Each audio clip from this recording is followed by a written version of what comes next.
let's get into it right away. We wanted to hammer away a little bit of a topic that we both love, and we're both curious about how people coach it, and that's defensive rebounding. Yeah, it's something that I just think the sophistication, the level of sophistication in our coaching in the game has really increased in a number of areas across the board. And I think one spot that it hasn't necessarily has been rebounding. And I just don't think the level of sophistication on the ideas and how we coach it is reached the point with rebounding that has in other areas. So it's just something that I wanted to nerd out a little bit and talk to you about and see if there was a better way we could coach it. Because right now, the way to coach it, I think, is that the teams that are really good at it, the coaches that are really good at it, just place a ton of emphasis on it, and it's something they're crazy about and maniacal about. And I wonder, is there a better way to teach it, or is that simply it's a barbarian exercise to begin with, and that's the best way to do it, is just making a big deal to your players? Well, and it brings home to me that, the perfect kind of topic to discuss a little bit is the game's approach versus the drill approach as well, because, clearly when you talk about an emphasis, are we creating an emphasis through drills? Or are we just creating an emphasis through everything we do already? Or, is there, again, some magical drill that solves all your rebounding problems? And I think we would both agree there isn't, but is that part of the process of breaking it down and teaching it? Yeah, and it's great, actually. One of the best things I've ever heard about rebounding was the late, great Rick Majerus. College basketball used to always start on a Friday night, and they would practice Friday, Saturday, Sunday. And Rick Majerus would run 3 rebounding drills on Friday night, 3 rebounding drills on Saturday, 3 on Sunday. And he used to be adamant about, we're going to be a great rebounding team. Now, that last rebounding drill on Sunday would be the last rebounding drill they would do all year long. Just the rest of the time, rebounding would become just a paramount subject in every drill they did, every live 5-on-5 play they did, something that I'm sure other coaches have heard about. But there was a coach designated specifically for rebounding in all scrimmage-type environments. There was one coach dedicated to rebounding, and that certainly has picked up some steam, and I think there's some value to that. But I just found it incredible that Rick Majerus would start practicing. This is really important. 3 drills Friday, Saturday, and Sunday, and then end it. And it was just, at that point on, it just became a point of emphasis during live play. And I thought that was really interesting. You mentioned drills. I'll say something that I think one of the greatest oxymorons existing in our game is game-like rebounding drill. I've yet to see one. I just think as soon as you say rebounding drill, it just isn't how the game happens. As soon as you say rebound drill, everyone knows it's going to be a miss. Everyone's just thinking about rebounding. Well, that's not how the game works. And I wanted to kind of talk and bounce that between you and I, because I think you're onto something there with, what is a game's approach? What does a game's-based approach to rebounding look like? Well, and that is the challenge of it. As you said, it's really hard. I think it applies to fast break drills that we traditionally do, and I think it applies to rebounding drills. It's really hard to make them realistic because the way we run the drill is very scripted. And the way rebounds happen is the opposite. They happen in messy, chaotic ways, and as you say, barbarian ways. And, how do you simulate that? Because the other part of that, which I like coming back to that Rick Majerus story that you just said about the 3 drills, is when you do rebounding drills, you beat the crap out of your own team.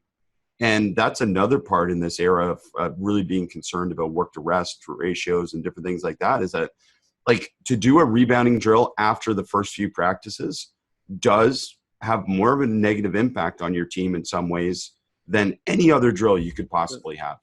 Yeah, the physical toll on that, I didn't even think about that from that viewpoint of the physical toll that a rebounding drill takes on. And I think that's where you just have to find, and that's where I'm kind of pondering it, and I'm the classic assistant coach here coming forward to the problem without a great solution here. But, I'm just wondering, is there a way we can teach it better? There have been things, and I think, and can we do that without the physical toll of, bone-to-bone contact with rebounding drills? And I think that there's a lot of it about catching them doing something right. And I think a way to do it is via the use of film and just try to glorify the rebounding efforts that you want and glorify out of area rebounds, engaged rebounds, guards coming down. And I think there's some value to that. And I think that's where maybe without the physical toll, I think that's where, you might be able to extract some value and be able to improve your rebounding. Yeah, no, that's great. And certainly my mind leaps to video as well and says, again, with the staffs that some of NCAA programs or NBA programs have, I mean, it's much easier to be able to dive into that and say, okay, listen, we can highlight these moments. And I had a chance to watch a G League team in a video session this year. And that was one of the things that, I call it noticing progress. Because as I mean, it's really easy to notice progress of your best players, but the little details and the little things that lead to the best player having success are the harder things to notice progress about. And the team that I saw did exactly what you said. They noticed progress of players rebounding the ball that led to break opportunities or led to the end of a great defensive stop. In some cases they were kills as well with 3 stops in a row. And, just that little detail I thought created a great emphasis for rebounding. Yeah, and I think being able to, like you said, notice progress. And I think I've heard stories of simply there's a legendary it's actually a Princeton offense team in college basketball that after years of being terrible at rebounding, essentially the assistant coach was promoted to being the head coach, and he said, I'm done being bad, being considered soft and being bad defensive rebounding. We're going to be really good at it. And after consulting with a couple people in the industry, came up with he was going to chart defensive blockouts. And that's another approach that I think has had some success with rebounding of every time a shot goes up, and it's kind of it's a monotonous task at times for coaches, but it's something that you're bringing accountability to the exercise of, did you block out? And for guards, it wasn't necessarily a block out. It was they were checking to see if their man was coming and then taking steps into the paint, because at times that elbow and nail area can be a great defensive rebounding spot for a guard, because as they walk into that, one, balls end up there, but also any rebound, any missed shot by the opponent that's rebounded by a guard, it automatically initiates that fast break and really gets them going.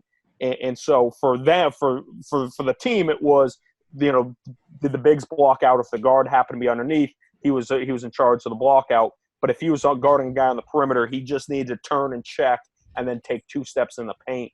And essentially that coach drastically improved his team's rebounding with that exercise of every game charting that. And each player, they would have a team block out percentage and each player block out percentage and have a punishment or have, those scores were posted, and his team's rebounding dramatically improved with a guy having individual accountability on how well of a job he did, not rebounding, but blocking out.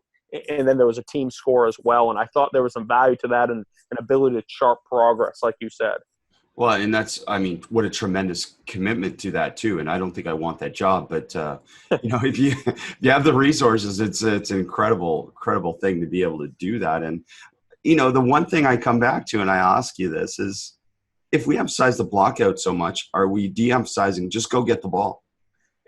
And that's where, as we're kind of struggling to understand where rebounds come and what's the best form of rebounding, is that the best thing is to talk about blockouts, or is it simply to encourage a guy to go get the ball and, chase it outside of the area and maintain vision of the shot, maintain vision of the ball in the shot. And as it hits the rim, that's the most important thing. I mean, those are conversations that that's where I want to bring some thought to it, because I wonder what the best way to do it is.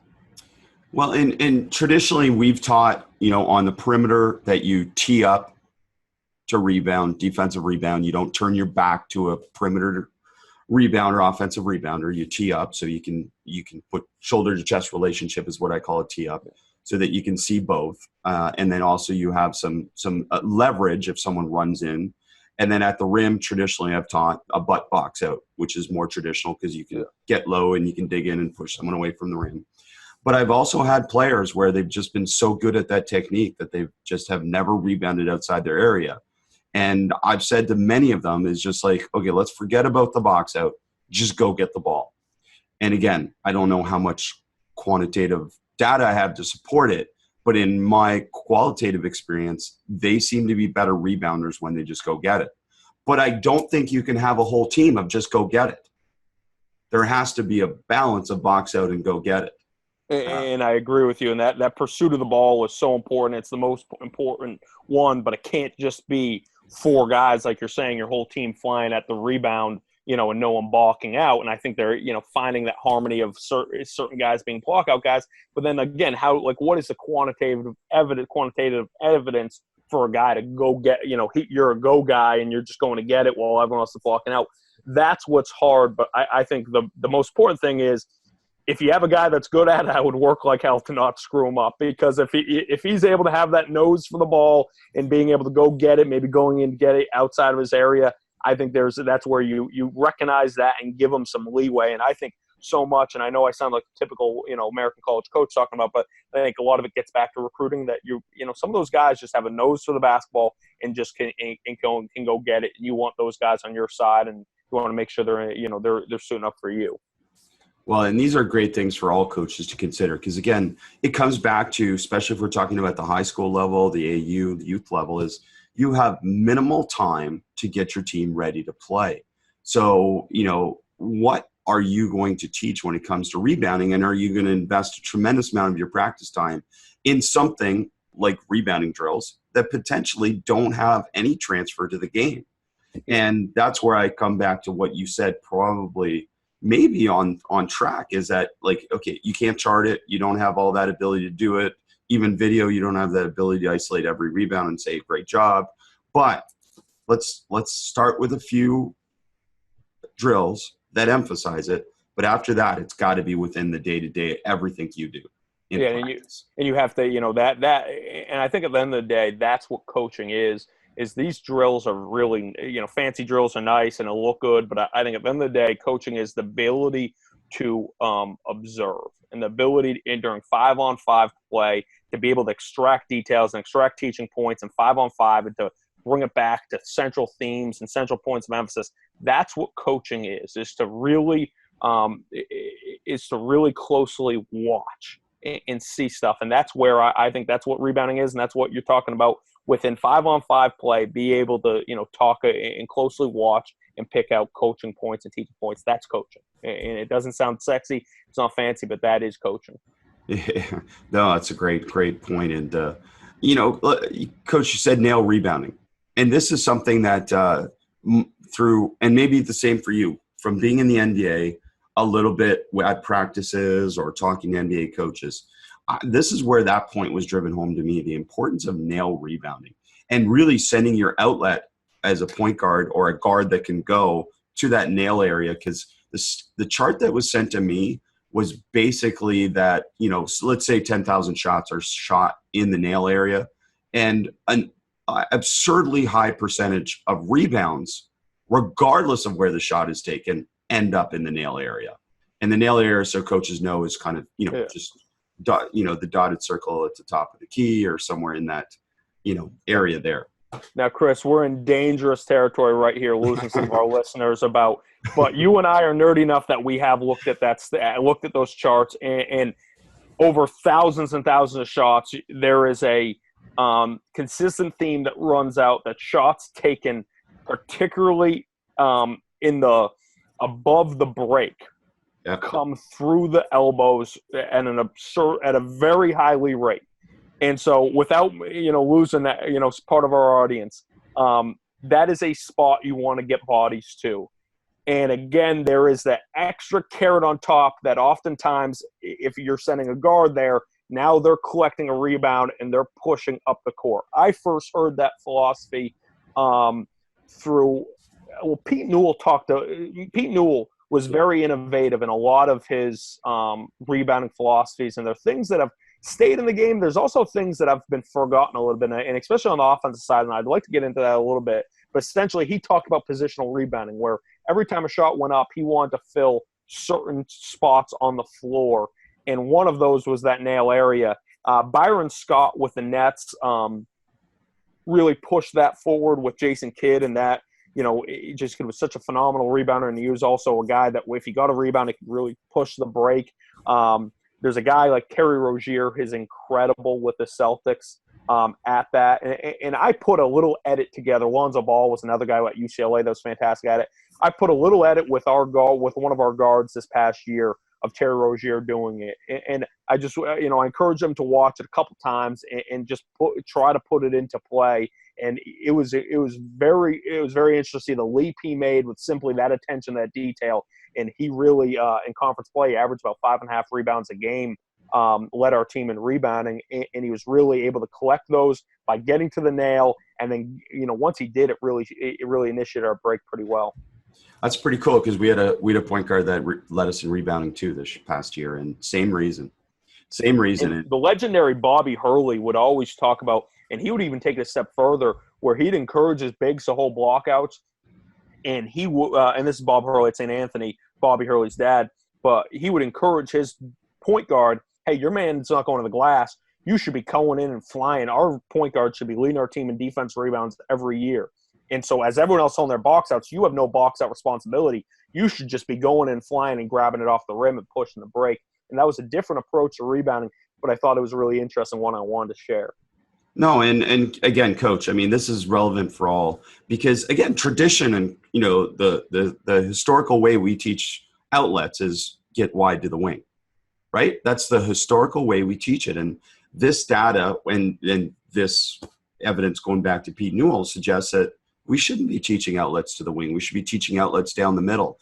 And again, that's a philosophical change. Maybe coaches don't want to leap there, but we did that this year. We emphasized, regardless of who rebounded it, we wanted a player down the middle, and it sped us up so much. And it just got us to space much faster, and it eliminated so many kind of pauses in our break, where you're trying to get someone to fan out. And he's not in that exact spot. And, I think it's really interesting. I think you've hit on, and I think this is the core of all these podcasts you do and all the work you do with Basketball Immersion, where it's, the most dangerous phrase in language is, well, we've always done it that way. And one thing I appreciate that you've done is you've constantly challenged, why are we doing it that? Why? Is that the right way, or is that the way we've always done it? And that's what I've appreciated. And even in this conversation, I've kind of sensed that light bulb's gone off for me 3 or 4 times of you talking about that phrase. But that's something I really like, without significantly saying that phrase, something that you do within your podcast and within your website of just, we've always outletted to the wing. Is that the right way, or is that just because 70 years ago we arrived and said that's the right way? Well, is it actually the right way? And That's what I find so interesting. That's why I love these conversations. Well, me as well. And, we both said it to each other numerous times and to make it clear, neither of us is right. Neither of us is right. We don't. I was right once. I was right once. Yeah. It's part of this process. And I just, again, I've been so grateful for all these conversations and getting into this. And Coach, let's go back to positional rebounding. Yeah. Because I've been with a coach a long time ago that was big on positional rebounding. I thought it was outstanding as well. And, it's a system to give your players an understanding of where they should be. And it can't be rigid in the sense that that's exactly where you're always going to go, but it's got to be within that area. That's your responsibility. Now, when you've seen that taught, have you seen that taught, Coach? I haven't seen it taught in a day-to-day structure. I've read Pete Newell's books about it. I've really been intrigued by it. I've seen it enacted a little bit where I was just watching teams and saying, I think that's what's going on, but I haven't seen the day-to-day, implementation of it. Okay, well, let's say simplicity's sake. Let's say, okay, 2 bigs go to the block area, 2 guards go to the elbow area, and then the other guard is a freelancer. That's kind of the rough system that I was a part of for that year. Yeah. The one thing that became interesting is the same debate I get into about numbered breaks.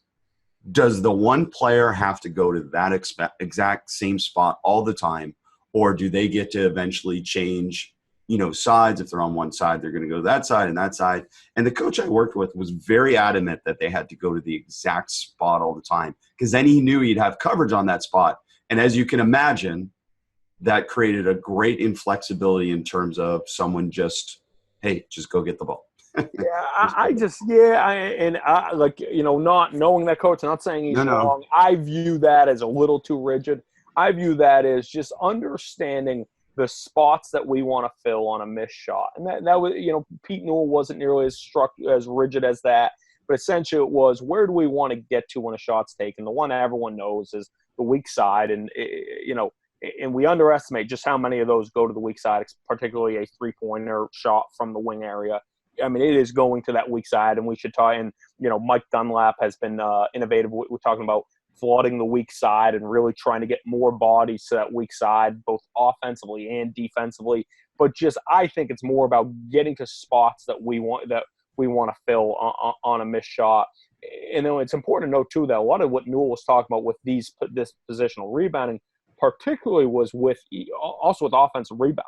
Now it was a different kind of game back then. There were more bodies around the hoop because of there was no 3-point line. But a lot of what he was talking about was offensive rebounding philosophy of playing with the missed shot in mind of where do we want to get to when that shot's taken, and that correlated directly to his transition defense, which is so funny to think about that for Pete Newell, his first phase of transition defense was actually offensive rebounding. And now it's interesting to see what's happened in the game where so many coaches view those two things as opposed to each other. We can't we don't want offensive rebound because we want to get back in transition. It's really interesting to see how it's changed at Pete Newell. The first phase of his transition defense was one, not turn the ball over. The second one was our offensive rebound attack, and that it was going to slow the opponent's ability to defensive rebound and push. It's very interesting how the game has changed. There's been some revealing data. I read a great article the other day about the updated math of transition defense and in offensive rebounding. I think there's some thinking that we have to do as coaches about if that's really true of what we think about how going to the glass hurts our transition defense. And I think as coaches, we have to do some really hard thinking about if that's true and what aligns with our philosophy. Well, and again, does that apply at lower levels? And that's what I've always said about offensive rebounding is some of the NBA data I don't believe applies the same at lower levels because of the variance of missed shots and also the advantage of getting offensive rebounds. And, it's hard to score at some of the other levels because you don't have as many talented players. So offensive rebounding can be a great equalizer in that sense too. And I think that the lower level you go, the more important easy baskets become. And there's, offensive rebounds are really it's an easy basket. And I think it's something that I just want to dive into offense rebounding a little bit there. I think it's simply a matter of the more you go after, the more you get. It's great to talk about all these offensive rebounding moves. I think the most important thing is availability, and the more you go after, the more you get. The vast majority of offensive rebounds occur when someone isn't blocked out. So it's more about just going. The exercise I love to do is when I'm talking to a post player and talking to them about that concept, I say, name a rebounder in the NBA, and they come up with a guy. And we're in my office, and I say, name someone, and I go on a Synergy, which I have access to as a college coach, and I click, I go to his offensive rebounds, I click the last, I'll say the last 20. Let's look at the last 20, and I'll make a little push-up wager with him, and I'll tell you, if he beats a block out on more than 3 of these next 20, I owe you 10 push-ups. All right, and we'll watch. And on 19 of the 20, the guy just simply wasn't blocked out. He went and got it and scored it. Or on one of them, he spins away and gets around and gets that and is able to score it. But like the vast majority is simply, did you go? Because if you went,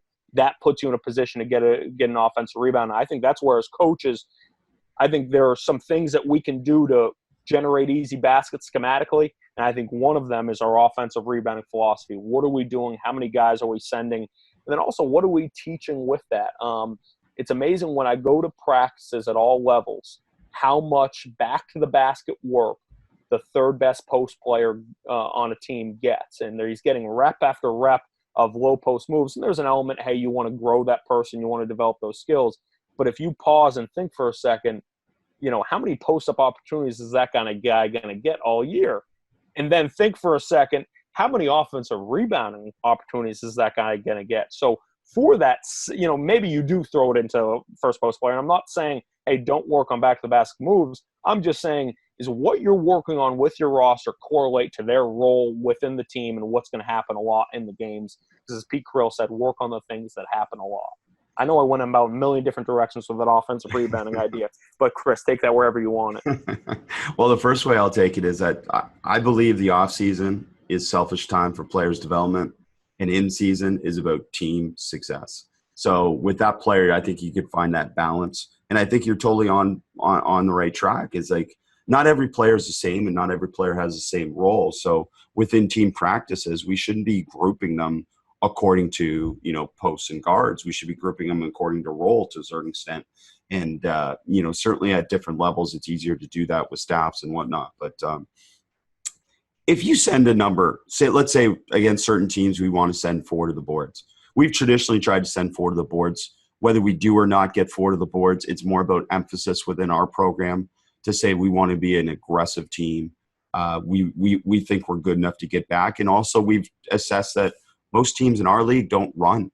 So we don't have that problem getting back as much that we've done that. But then we go into certain games and we say, okay, my assistants, one of the first things they'll say is, we should only send 2 to the boards in this game. Like, are players capable of making that switch? Like, there's some things that I always think are coaching clinics, and there's other things that I think, okay, a player can't do that. Like, a player can't switch that fast. And if I do I just completely discount everything I've taught all year?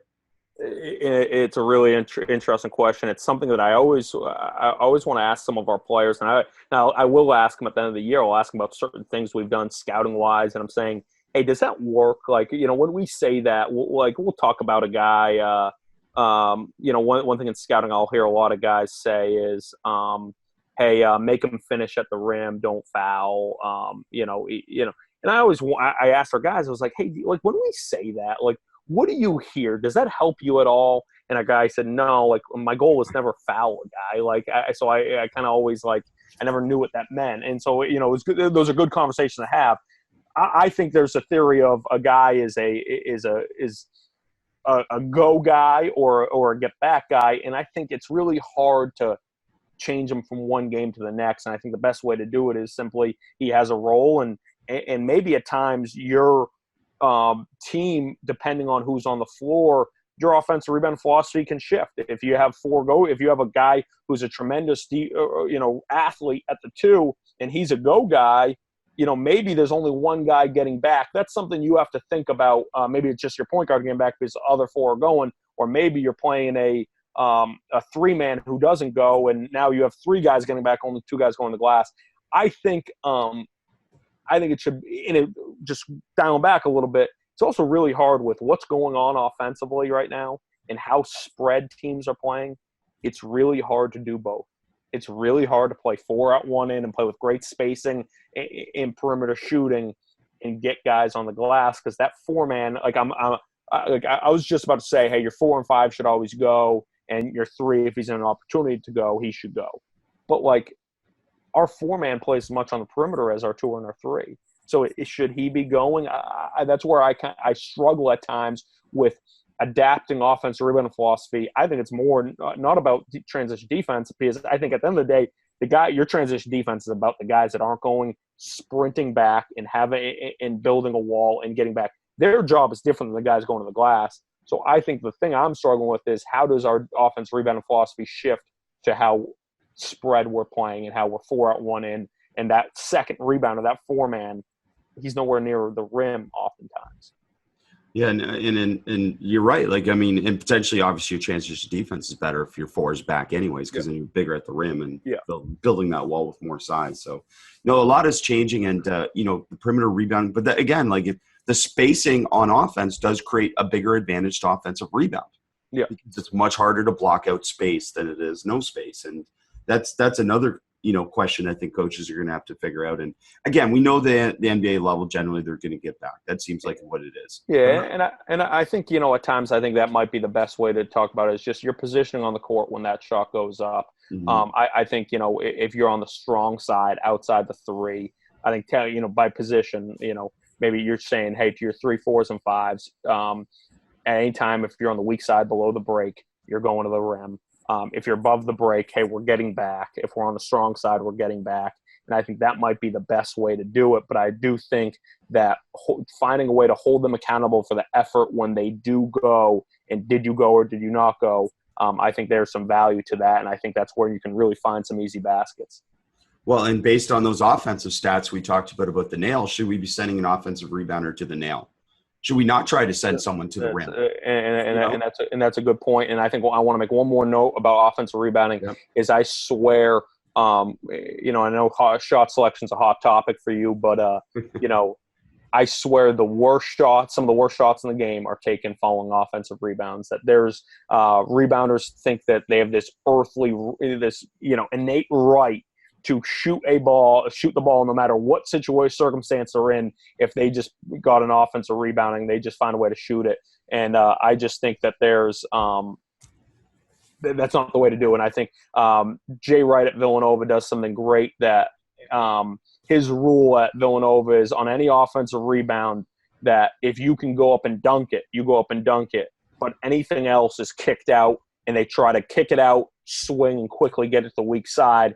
And the thing I really love about that is, so anytime during 5-on-0, and I know that's another hot button topic for you, but any 5-on-0, any offensive rebound, the big, if he can go dunk it, he does. But if not, it's kicked out, swung to the weak side, and they try to hunt those weak side threes that Bob McKillop calls a dagger. But I love how there's that implementation of it during 5-on-0. It's constantly repeated as they go throughout the season. Yeah, no, and I'm all in. Like we actually call it an offensive rebounding system, and we spend time breaking down our offensive rebounding system. And a lot of and I'll explain how we do that. But a lot of that has to do with exactly what you're saying. Is that you're one-on-one. If you're one-on-one, it's got to be someone who can score one-on-one at the rim, and if not, it's a kick out. It's a kick out. Now, if you're 1-on-0 on an offensive rebound, then we want you to score, because that's the translation of, well, if you can't dunk, like we want you to try and score if you're 1-on-0 immediately. But if not, then we do want to try and space out and kick out for a three and, keep it going. And as you said, the dagger, we'll steal that now. But that's exactly it. Offensive rebounding creates a great opportunity to be able to shoot a three or to shoot a perimeter shot, because everyone collapses on an offensive rebound generally. Should you rebound your own shot is my constant thing. And it's one of my other rants, I guess, at youth levels, is you hear parents in the stands and you hear coaches, and you probably hear it the whole AAU, rebound your shot. And it's like, well, why are you rebounding your shot? Like, aren't you making your shot? And if you're thinking about rebounding your shot, you're definitely not thinking about making your shot. And then what are the percentage of rebounds that come back to the shooter, and all these different things that come into play? That there's one I'd like to get rid of, is I just think the value of holding your follow through and holding your shot is way more valuable than thinking about rebounding your shot, which is also planning in your mind, hey, I'm missing. And that's the last thing I want going through the mind. I think that guy should be sitting there holding his follow through, and then maybe drifting up the court, to get back on defense. The last thing I want is him thinking about following your shot. And I think that's like you said, it's that perfect 9-year-old CYO lament that you hear from the stands.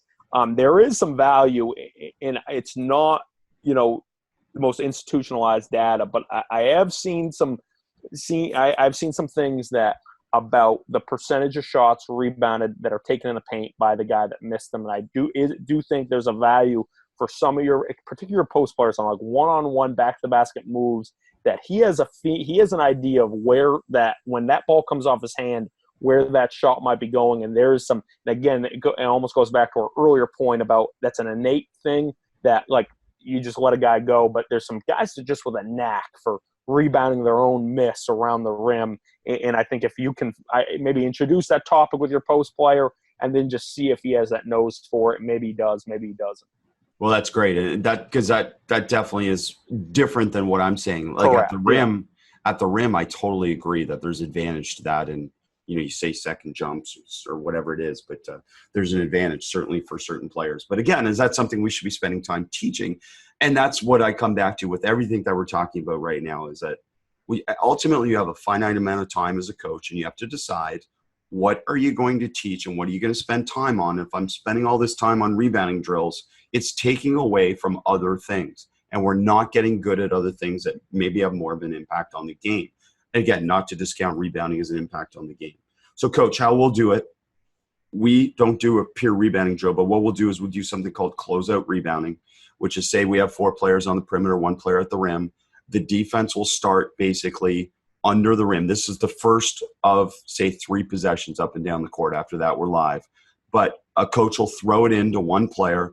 That player has to close out. The other 4 players obviously go to help positioning. And then that player who catches the ball has to shoot the ball. So we're starting with a live shot and rebounding that possession. And then from there, whatever happens, happens. So we could be an offensive rebounding reaction if we get it, or we're in defensive rebounding reaction, or we're inbounding the ball and going. And it just creates an emphasis to say to our guys, listen, we've got to focus on the tee up. We've got to focus on the butt box out. But after that, we're just playing 3 trips live and we see what happens. But that's one way we do it. And then the other way we do it is we start with a one-on-one drill and we just one-on-one to 5-on-5.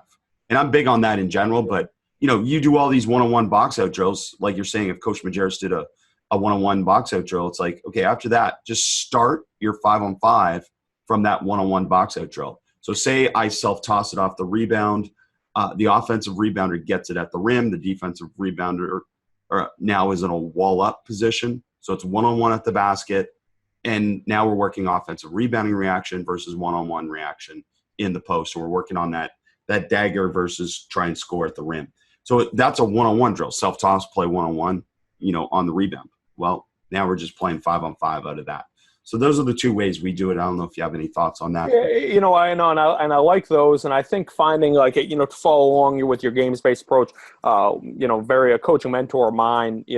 One way he'll work on rebounding is he says the best is I'll scrimmage and make offensive rebounds worth 3. Mm-hmm. And so his way of let's incentivize, let's try to get the offense to go hard off the glass because it's get some points, and then by virtue we need to spend time thinking about how important defensive rebounding is, because if they get an offensive rebound, it's worth 3. And then say they put it back, it's worth 2 more, that's worth 5. So that's an approach he will take. I just think it gets down to making it,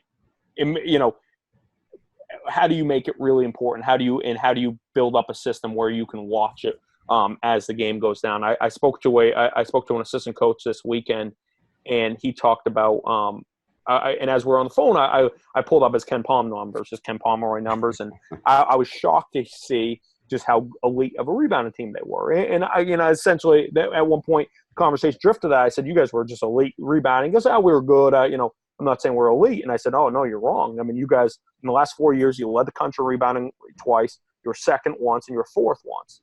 And what was amazing is he said, I had no idea we were that good rebounding. I said, so what was it? And he said, it was just my boss was maniacal about it. And I keep hearing that over and over again. And I wonder, is that the best way to do it? Is that it just places this huge, massive emphasis and tell your players this is going to be really important to us. And I think the best way drill-wise to do it is just try to find unscripted situations where they're boxing out in space, like you said. And that's why I love what you're talking about with that one-on-one drill, because it's in space, and even the closeout drill, because you don't know necessarily what's going to happen, and we're ready to react from those different situations. Well, and it's easy to say everything you do is a rebounding drill, right? That's a great point. Yeah. Every rebounding drill, every one-on-one drill is a rebounding drill, et cetera, et cetera. And when you play offense versus defense, it's easier to do that. And, it's emphasis, and point systems is great. And I've thought about that. And we do that, by the way, Coach. We have points for rebounds. But I always thought about it going, okay, if you're a team that does an offensive rebound and you emphasize getting back, are you giving point system for defensive rebounding? Because there's really no incentive to offensive rebound. So it's kind of, it skews the numbers, it skews the competitiveness a little bit too in terms of that. So it's like, what's the value of that type of point system for a team that does an offensive rebound? And I don't know the answer either, but things to think about for coaches. Yeah, and I think, and the one I like so much about the games-based, the games-based approach is that it really gets the coach to cross-teach. And I think that's John Wooden said it, so many years ago, that the ability of a coach is to be able to cross teach, is to be able to work on two things at once and see different things. And I think that's why I like what you've done so much, is that you have that you essentially built into it is, can you do both? Can you pause something and say, hey, let's talk about our transition defense right there. And then let's also talk about, making the right read offensively. It gets to the core of, as a coach, can you cross teach? Can you work on different things at once? Can you work on two different things at once? Well, and again, that's how I feel I'd become a better coach, is because I've always cross taught. And, that is obviously the advantage of being in that situation, is that I could never tell you how much time we spent on offense versus defense or versus rebound. I just have no idea, because I would never label anything we do as one of those things. It's all of those things. And, it does help you maximize your time. So that's part of it. But Coach, we could go many different places, and we're going to have you back, because I know everyone's going to love this, and, they'll like us getting into things more. So I don't know, maybe are there some other trends that you've seen through all your study and everything that, you think that we're not diving deep into enough as coaches? Or, what are some of the things that you think would be most valuable for any type of coach at any level to be able to look at a little bit deeper? Yeah, and I'm not going to speak for, I'll talk about the college level, because that's the one that, I'm obviously focused on. It's just really interesting, the battle right now for space, in that teams are trying to create it with range shooting. Teams are trying to create it because it allows you that opportunity to shoot those threes. And then the defenses fight to take that space away. And a lot of that answer has come down to, a lot of times, has been switching. And just that fight between the two on both ends of the offense trying to create space and the defense trying to take space away. I think at the end of the day, that's when I say the game, I think that could be the game of across a multitude of sports. It is that fight for space. And it's really interesting to see kind of what direction that goes into for the college game, of, as teams are trying to working like crazy to take away threes, what is the offensive response to that? That's the thing I'm really looking at, that kind of battle, game within a game of, of the switching to take away the threes and kind of where that's headed. That's something I'm fascinated by. Well, and again, we're going to find that, how a lot of teams, I think, have adapted to it this year, because I think that's been a big emphasis of a lot of coaches, I think, in the off season, from at least talking to the ones that I've talked to for that. The other thing that I really like that you said, and I don't think this is being said enough, and I don't remember your exact terminology here, but it was in your recent post about July and some of your thoughts on July, but you talked about the European model. And everyone kind of thinks that's the answer to basketball development. And I couldn't agree more that the European model is about the top. It has got nothing to do with the base. It's something that just drives me nuts, because I think in a lot of ways, and I sound like, the North American model, I'll say, is right in a lot of ways. It's not perfect, but I just find it amazing how people are so quick to just laud the European model of development. The European model, like you said, is for the top nth percent, the 6'9", 13-year-old, is plucked out of Latvia and signed to the top team in Spain and paid like a professional and goes to a basketball academy. The European model is good for that. But if you were to take the 100th to 100, and now part of it is our big population, but that's part of my theory is right. That though that model you can't take that model and bring it over to America and deal with the population that we have. Is there some brilliant teaching in Europe? Yes. But I think there's some things that we can pluck from that model, but just that constant glorification of the European model, people are missing out, and people don't understand what that model looks like, and just how players in early age are made professional in Europe. And I don't think anyone in America is fighting for that to happen in American basketball or North American basketball. So, understand when you talk about the European model, what you're referring to. Well, and again, I could not agree more. And I having been over there and seen it, this is not to discount that they don't have youth development. They do have tremendous youth development programs, but they're basically the same concepts that we have, at the youth development level. They're just run by a professional club. But at the youth level, they're trying to develop the game the same way we are, and that's the base of it. But at the upper levels, they're just grabbing players and that fit the prototype, and or that have the skill. And then, like you said, from a young age, they're getting specialized training. And I don't believe, I mean, you would know it more than I, but I don't believe that type of model would work in the U.S. in any way, to move away from a scholastic model and to move away from a lot of the development models. But maybe the academy model might help develop players better once you get to that elite level. But getting to that elite level is a completely different deal. Yeah, and I don't think right now, I don't think people are clamoring for those elite academies, because simply I think that there is a marriage of athletics and academics in our country that doesn't exist in Europe, and I don't think anyone wants that, because I think what it is making a guy professional at a very young age. Now, are there things that we can pluck out of what European coaches are doing? Absolutely. I mean, their ability to teach, and also the how they've reduced the amount of competition and reduced the amount of games and really focusing on teaching. I don't know how that exactly I don't know how exactly that would look like if it were brought to America, but like that in itself, of that they're going to practice, in Europe, practice is 5-to-1, practice the game. And that's not the case in America. Oftentimes in America, it's, closer to the opposite. But there's teaching that absolutely can be taken, but I just don't like that, the grandstanding about the European model, and that's what we need to do without people understanding what that European model actually entails.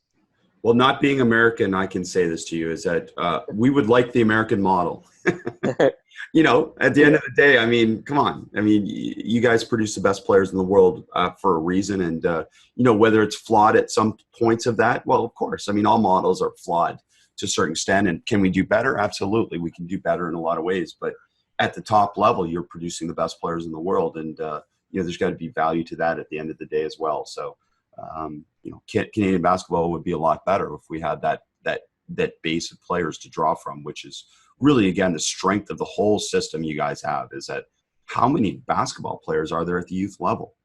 And from that pool, you're going to draw the best players and develop them. And it's just incredible. And the game keeps growing. No, that's where, and that's something that I think constantly needs to be thought about, just over the mass numbers. And the development system isn't perfect, but I do think it needs to just the sheer population and the amount of young people playing basketball needs to be taken into context when you're talking about those different models. And I do think there are some strides being made with the USA basketball model of educating and developing. I think there are some steps being made in that direction. I think at times that organization can do better, but again, I think we are going in the right direction. No, that's great. And and again, I think there's been so many positive developments in the game of basketball. And Coach, I believe your website is one of them, and I think it's tremendous. I know for me personally, one of the greatest advantages of Twitter or a website like yours is that most of us don't have time to search for the best articles. And when I see an article go up on yours, immediately I know it's worthy of my attention. So thank you for that, and keep doing that, because it's incredible that the time that you save me, even if I can't read it in the moment, I usually pocket what you do in my Pocket app, and I can read it later and just know that I'm going to get some content that's going to help me develop as a coach. I appreciate it. It's all born out of what I find interesting. I put up on the site, and hopefully other coaches, it resonates with other coaches. And I appreciate you saying that. And, I'm glad it's been a resource, obviously. Great. And Coach, you can go check out pickandpop.net, and Zach as well. And, again, this is a conversation where we focused a lot on defensive rebounding, but I know you and I will have more conversations and get back together again, and we'll dive into some of these other topics as well. So thanks for joining me, Coach. I appreciate it, Chris. Because you're jumping back into the gap. Outlets a coach. It's either sideline, 2 on the side, 3 on the side. That's off the second cut.